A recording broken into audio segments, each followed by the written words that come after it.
ศาลประชาชนแขวงจำปาสักและศาลประชาชนแขวงอุดมไซพบปะแลกเปลี่ยนบทเรียนร่วมกัน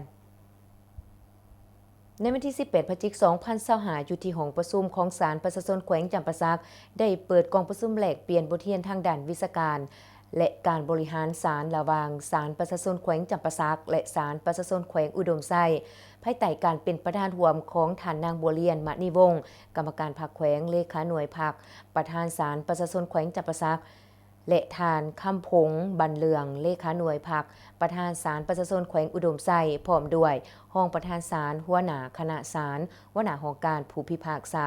และพนักงานวิชาการซึ่งศาลประชาชนแขวงจำปาสักหัวมีจำนวน17ฐานยิ่ง4ฐานและศาลประชาชนแขวงอุดมไซหัวมี10ฐานยิ่ง2ฐานกองประชุมได้แลกเปลี่ยนบทเรียนภายใต้หัวข้อการแลกเปลี่ยนคือ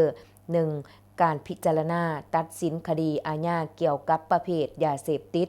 2. การดำเนินคดีการฆ่าและคดีเพลง 3. การคัดเลือกผู้พิพากษาดีเก่ง 4. การจัดเก็บรายหับวิชาการมอบเข้างบประมาณแห่งรัฐกองประชุมได้ตีราคาสูงถึงสายพัวพันระหว่างศาลของสองแขวงที่ได้กำหนดการเยี่ยมยามพร้อมทั้งร่วมกันยกเอาบทเรียนด้านวิชาการและการบริหารศาลบริหารคดีมาแลกเปลี่ยนซึ่งกันและกันพร้อมถอดถอนและปรับปรุงเวียกงานให้ดีขึ้นในต่อหน้า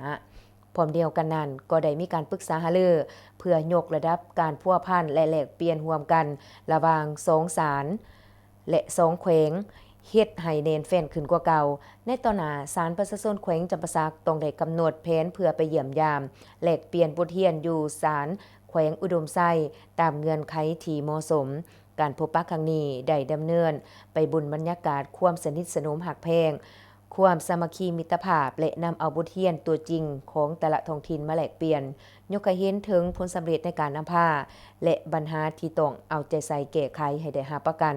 ในการบริหารศาลบริหารคดีให้มีผลสำเร็จตามแผนการที่ได้กำหนดไว้